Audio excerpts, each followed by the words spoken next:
All right, so dug out my tree, grinded the stump, but in the process, my drip line and the sprinkler electrical wire got cut.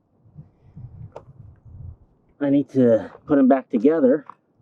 And one problem I noticed is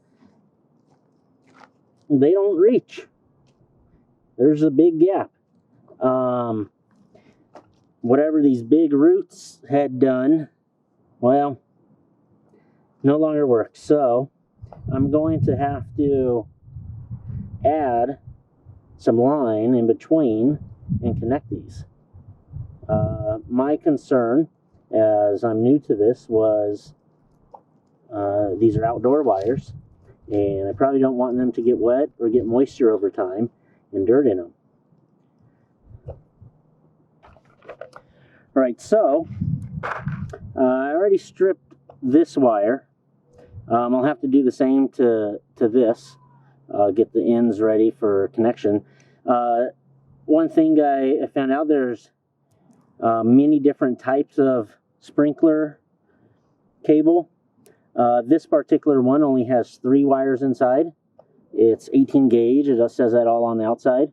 I went down to Lowe's and they didn't have any line that only had 3 wires inside. They had 4, 5, 7, and 9. And so I bought just a couple feet of the 18 gauge with 4 wires inside. I plan on only using 3. There's a blue one in this, which is not in here, so I just won't use that. It was about 33 cents per foot for this. And as far as waterproofing the connection, there's different options. The easiest I found was using these Rainbird waterproof wire connectors. So it came in a 10-pack, about $5, $6 for it. It was actually cheaper than online, and I'll need 6 of them.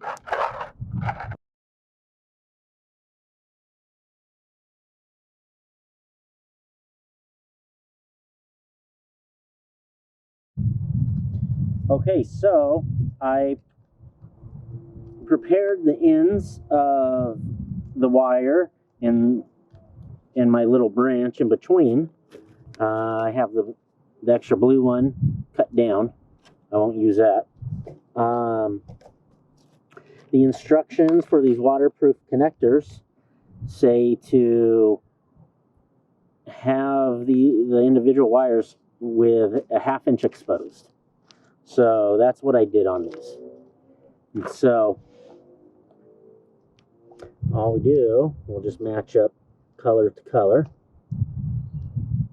Stick it inside. And you twist.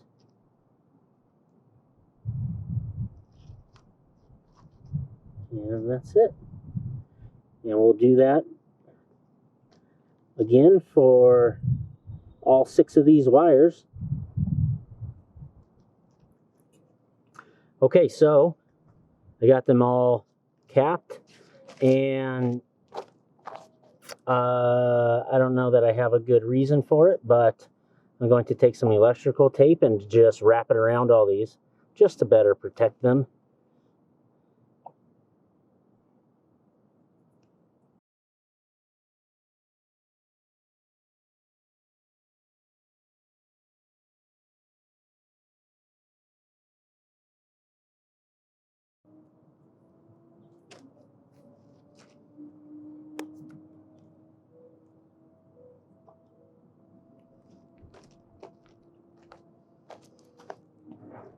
Okay, and that's it.